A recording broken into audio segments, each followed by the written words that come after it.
प्यारे छात्रों नमस्कार। आज हम कबीरदास के दोहे के बारे में पढ़ेंगे।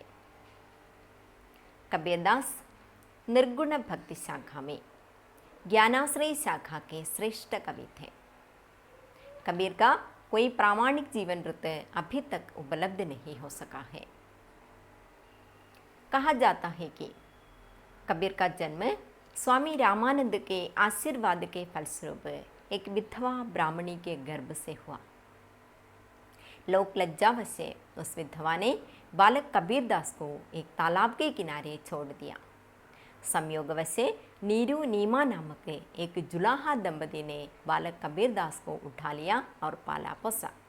इस प्रकार कबीरदास जन्म से एक ब्राह्मण और पालन पोषण से एक मुसलमान थे।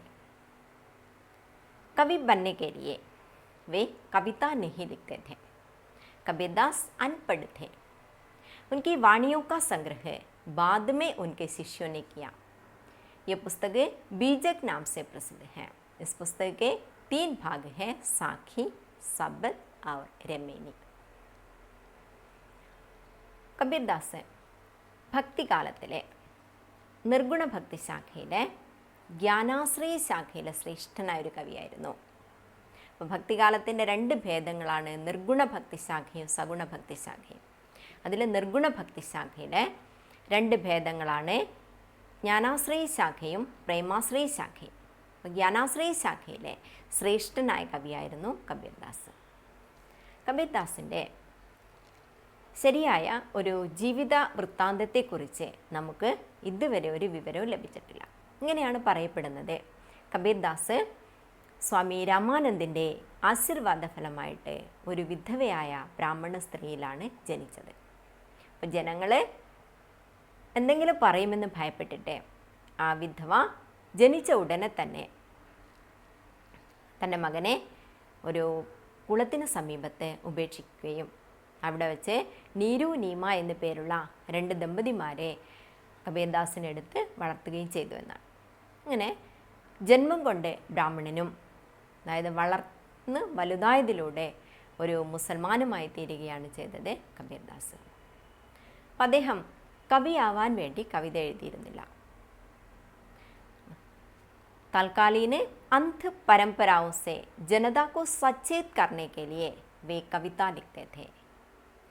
അതായത് ആ സമയത്തുണ്ടായിരുന്ന അന്ധമായ വിശ്വാസങ്ങളിൽ നിന്ന് ജനങ്ങളെ ഉണർത്താൻ വേണ്ടി, അവരെ ജാഗരൂകരാക്കാൻ വേണ്ടിയാണ് അദ്ദേഹം ദോഹകൾ രചിച്ചിരുന്നത്.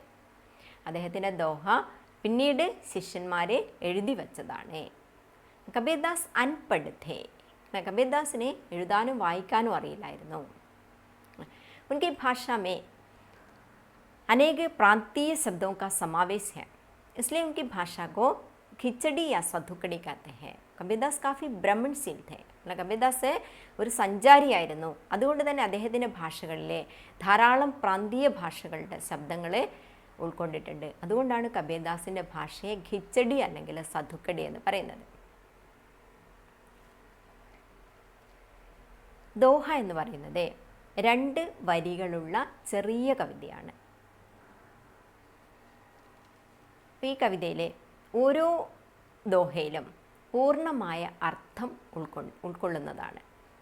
ഒരു ദോഹ മറ്റൊരു ദോഹയിൽ നിന്ന് വ്യത്യസ്തമാണ്. ഓരോന്നിനും അതിൻ്റേതായ വ്യക്തമായ ആശയങ്ങൾ ഓരോ ദോഹയിലും അടങ്ങിയിട്ടുണ്ട്. അപ്പോൾ കബീർദാസിൻ്റെ ദോഹ നമുക്ക് നോക്കാം. കബീർ കെ ദോഹെ. बुरा जो देखने में चला बुरा न मिलिया कोई, जो दिल खोजे अपना मुझसा बुरा न कोई. बुरा जो देखने में चला, बुरा മോശമായത്. देखने के लिए मिलिയ मिलना ലഭിക്കുക. जो दिल खोजे खोजना അന്വേഷിക്കുക. बुरा जो देखने में चला. कबीरदास इस दोहे के द्वारा इस प्रकार बताते हैं कि कबीरदास इस दुनिया में जो बुरे आदमी है इसे खोजने के लिए वे चले. बुरा जो देखने में चला, दुनिया में जो बुरे आदमी है इसे खोजने के लिए वे चले. बुरा न मिलिया कोई, लेकिन कोई बुरा आदमी नहीं मिला। जो दिल खोजे अपना मुझसा बुरा न कोई। अंत में वो अपने दिल में खोजने, उन्होंने अपने दिल में खोजा അല്ലേ. അവസാനം അദ്ദേഹം എന്താ ചെയ്തത്? അദ്ദേഹത്തിൻ്റെ മനസ്സിൽ തന്നെ അന്വേഷിച്ചു. ജോ ദിൽ ഖോജെ അപ്ന, अंत में उन्होंने अपने दिल में खोजा मुझसा बुरा न कोई. उस समय उसे समझ गया मुझसे बुरा और कोई आदमी नहीं है. അപ്പോഴാണ് അദ്ദേഹത്തിന് മനസ്സിലായത് എന്നേക്കാൾ മോശമായിട്ട് മറ്റൊരാൾ ഇല്ല എന്ന്. इस दोहे के द्वारा कबीरदास हमें यह उपदेश देते हैं कि दूसरों की बुराई के बारे में सोचने से पूर्व अपने आप को सुधारना ज़रूरी है. അപ്പം ഇതിലൂടെ കബീർദാസ് നമുക്ക് എന്താണ് തരുന്നത്? നമ്മളോട് എന്താ പറയുന്നത്? മറ്റുള്ളവരുടെ തിന്മയെക്കുറിച്ച് അന്വേഷിക്കുന്നതിന് മുമ്പ് നമ്മൾ എന്ത് ചെയ്യണം? നമ്മളെ സ്വയം എന്ത് ചെയ്യണം? പരിഷ്കരിക്കണം. बुरा जो देखने में चला बुरा न मिलिया कोई. कबीरदास कहते हैं कि इस दुनिया में बुरा आदमी है, कोई बुरा आदमी है, ये खोजने के लिए वे चले. बुरा न मिलिया कोई, लेकिन कोई बुरा नहीं मिला. जो दिल खोजे अपना, अंत में उन्होंने अपने दिल में ही खोजा मुझसा बुरा न कोई. उस समय उसे मालूम होता है कि मुझसे बुरा और कोई आदमी नहीं है. इस दोहे के द्वारा कबीरदास यह उपदेश देते हैं कि दूसरों के बुराई के बारे में सोचने से पूर्व अपने आप को सुधारना ज़रूरी है. മറ്റുള്ളവരുടെ തിന്മയെക്കുറിച്ച് അന്വേഷിക്കുന്നതിന് പകരം നമ്മൾ ആദ്യം എന്ത് ചെയ്യണം? നമ്മളിലുള്ള തിന്മകളെ പരിഷ്കരിക്കണം. അതെന്താണെന്ന് അറിയണം. बुरा जो देखने में चला बुरा न मिलिया कोई, जो दिल खोजे अपना मुझसा बुरा न कोई. अगला, लघुदा से प्रभुदा मिले प्रभुदा से प्रभु दूरी, चींटी ले शक्कर चली हाथी के सिर धूरी.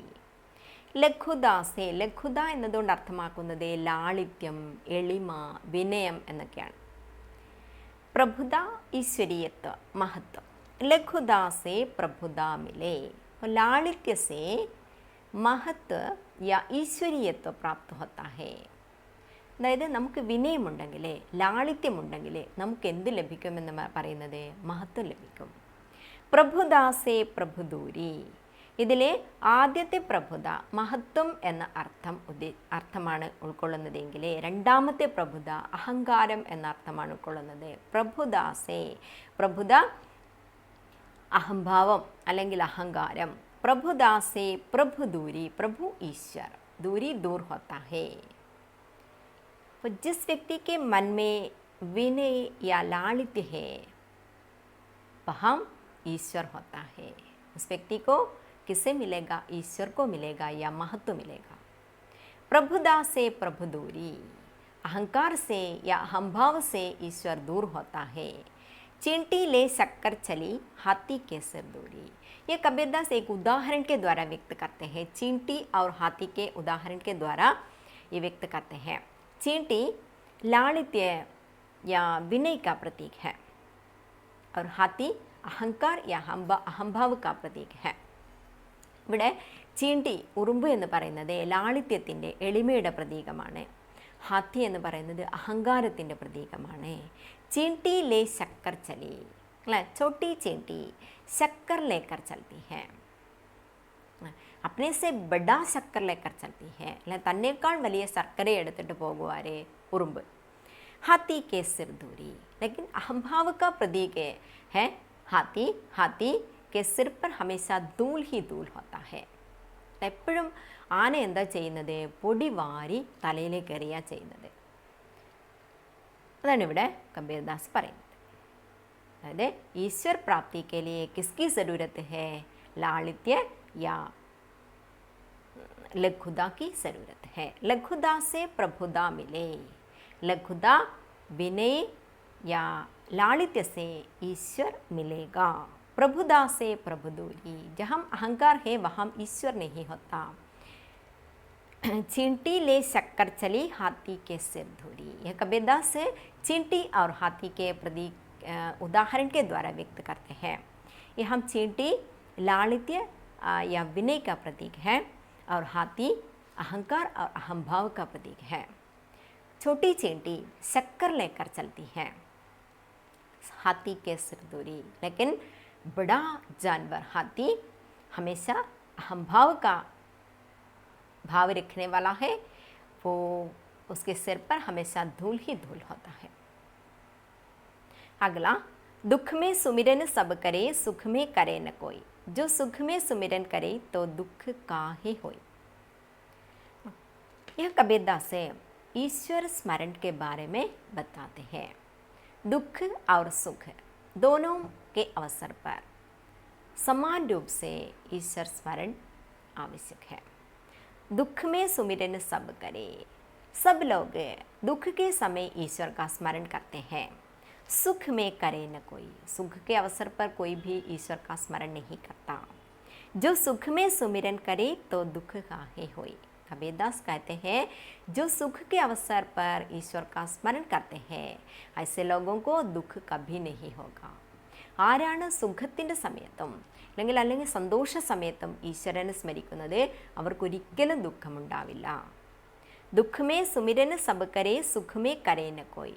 सब लोग ദുഃഖ के अवसर पर ഈശ്വർ का സ്മരൺ करते हैं. അതൊരു യാഥാർത്ഥ്യമാണ് അല്ലേ. നമുക്ക് ദുഃഖം വരുമ്പോഴാണ് നമ്മൾ എപ്പോഴും ആരെക്കുറിച്ച് ഓർക്കുന്നത്? ഈശ്വരനെ കുറിച്ച് ഓർക്കുന്നത് അല്ലേ. സന്തോഷം വരുമ്പോൾ നമ്മൾ മിക്കവാറും ഈശ്വരനെ മറന്നു പോകാറുണ്ട്. അപ്പോൾ ഇവിടെ കബീർദാസ് അത് നമ്മളെ ഓർമ്മപ്പെടുത്തുകയാണ്. സുഖ് और दुख दोनों के अवसर पर समान रूप से ईश्वर की स्मरण करना आवश्यक है. दुख में सुमिरन सब करे. दुख के अवसर पर सब लोग ईश्वर का स्मरण करते हैं, लेकिन सुख के अवसर पर कोई भी ईश्वर का स्मरण नहीं करता.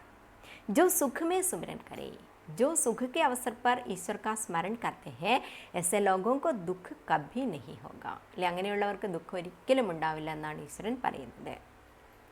ആര് പറയുന്നത്? കബീർദാസ് പറയുന്നത്. कामी क्रोधी लालची इनते भक्ति न होई. भक्ति करे कोई सूरमा जाति बरन कुल खोई.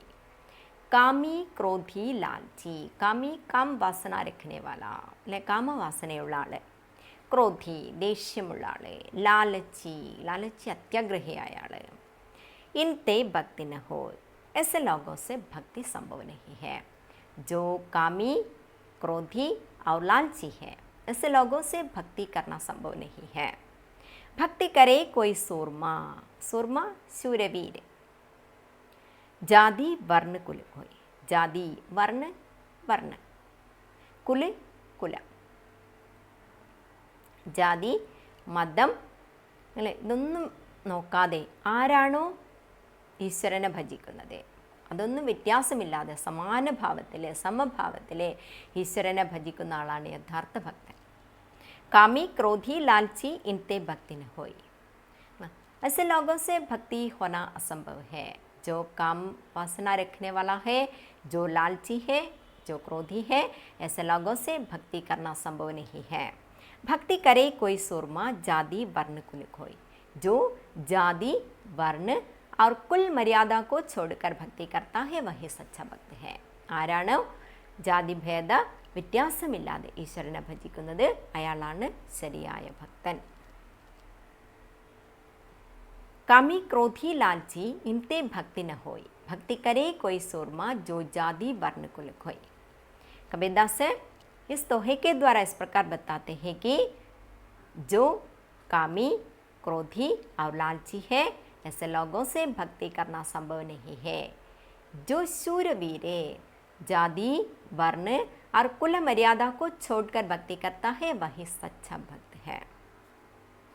साई इतना दीजिए जामे कुडुम्ब समाय. मैं भी भूखा न रहूं साधु न भूखा जाए. यह कबीरदास ईश्वर से यह विनती करते हैं, यह प्रार्थना करते हैं. साई साई ईश्वर इतना दीजिए. हे ईश्वर मुझे इतना धन मात्र दीजिए. അദ്ദേഹം ഈശ്വരനോട് പറയാണ്, എനിക്ക് ഇത്രയും ധനം മാത്രം തന്നാൽ മതി. ജാമേ കുടുംബ സമായി, ജാമേ ജിസ്മേ യാ ജിസ്സെ അപ്ന കുടുംബ കാ സംരക്ഷൺ കരേ, സമായി സംരക്ഷിക്കുക. അതായത് തൻ്റെ കുടുംബത്തെ സംരക്ഷിക്കാൻ ആവശ്യമായ അത്രയും ധനം മാത്രം എനിക്ക് തന്നാൽ മതി. സായി ഇത്തനാ ദീജിയെ ജാമേ കുടുംബ സമായി. കബീർദാസ് ഈശ്വർ से प्रार्थना करते हैं कि हे भगवान, मुझे इतना ही धन मात्र दीजिए जिससे कुटुंब का संरक्षण करे. मैं भी भूखा न रहूं, साधु न भूखा जाए. जिससे इस धन से मैं भी भूखा न रहूं और साधु लोग भी भूखा न रहे. यहाँ कबीरदास दूसरों की कष्टदाओं के बारे में सोचने के लिए हमें സ്മരൺ ദേത്തെ ഹെ. അപ്പം ഈ ദോഹയിലൂടെ കബീർദാസ് മറ്റുള്ളവരുടെ കഷ്ടതയെക്കുറിച്ചിട്ട് നമ്മൾ ഓർക്കണമെന്നാണ് നമുക്ക് നമ്മളെ ഓർമ്മിപ്പിക്കുന്നത്. മറ്റുള്ളവരുടെ കഷ്ടതയെക്കുറിച്ച് കൂടെ നമ്മൾ ചിന്തിക്കണം. നമുക്ക് ലഭിക്കുന്നത് കൊണ്ട് നമ്മൾ മറ്റുള്ളവരെ കൂടെ സഹായിക്കാൻ തയ്യാറാവണം. സായി ഇത്തനാ ദീജിയെ ജാമേ കുടുംബ സമായി. അതായത് ധനത്തിന് പിന്നാലെ ഓടുന്നവർക്ക് ഒരു താക്കീത് കൂടിയാണ് ഇത്. അല്ല, ധനത്തിന് പിന്നാലെ ഓടിപ്പോകുന്നവർക്ക്, അല്ല, പിന്നാലെ ഓടുന്ന ധാരാളം ആളുകൾ നമ്മുടെ ലോകത്തിലുണ്ടല്ലോ. എത്ര പൈസ സമ്പാദിച്ചാലും മതിയാവാത്ത ആളുകൾ, അവർക്കുള്ളൊരു മുന്നറിയിപ്പ് കൂടിയാണ് ഈ ദോഹ. സായി ഇത്തനാ ദീജിയെ ജാമേ കുടുംബ സമായി. हे ईश्वर, मुझे इतना ही धन मात्र दीजिए जिससे कुटुंब का संरक्षण करे या परिवार का संरक्षण करे. मैं भी भूखा न रहूं, साधु न भूखा जाए. जिससे साधु लोग भी भूखा न रहे, मैं भी भूखा न रहूं. अर्थात दूसरों की कष्टताओं के बारे में भी सोचना ज़रूरी है. മറ്റുള്ളവരുടെ കഷ്ടതയെക്കുറിച്ച് ആലോചിക്കേണ്ടതും എന്താണ്, അത്യാവശ്യമാണ് എന്നാണ് കബീർദാസ് ഈ ദോഹയിലൂടെ പറയുന്നത്. കബീർദാസിൻ്റെ ഓരോ ദോഹയും വിലപ്പെട്ട ഓരോ അർത്ഥങ്ങളെ ഉൾക്കൊള്ളുന്നതാണ്. അപ്പോൾ ഇത്രയും ദോഹകളെ നിങ്ങൾക്ക് മനസ്സിലായിട്ടുണ്ടാകുമെന്ന് വിചാരിക്കുന്നു. ഇന്നത്തെ എൻ്റെ വീഡിയോ ഇഷ്ടമായെങ്കിൽ ലൈക്ക് ചെയ്യുക, കമൻറ്റ് ചെയ്യുക, ഷെയർ ചെയ്യുക. എൻ്റെ ചാനൽ സബ്സ്ക്രൈബ് ചെയ്ത് അടുത്ത് കാണുന്ന ബെൽ ഐക്കൺ എനാബിൾ ചെയ്ത് നോട്ടിഫിക്കേഷൻ ഉറപ്പുവരുത്തുക. ധന്യവാദം.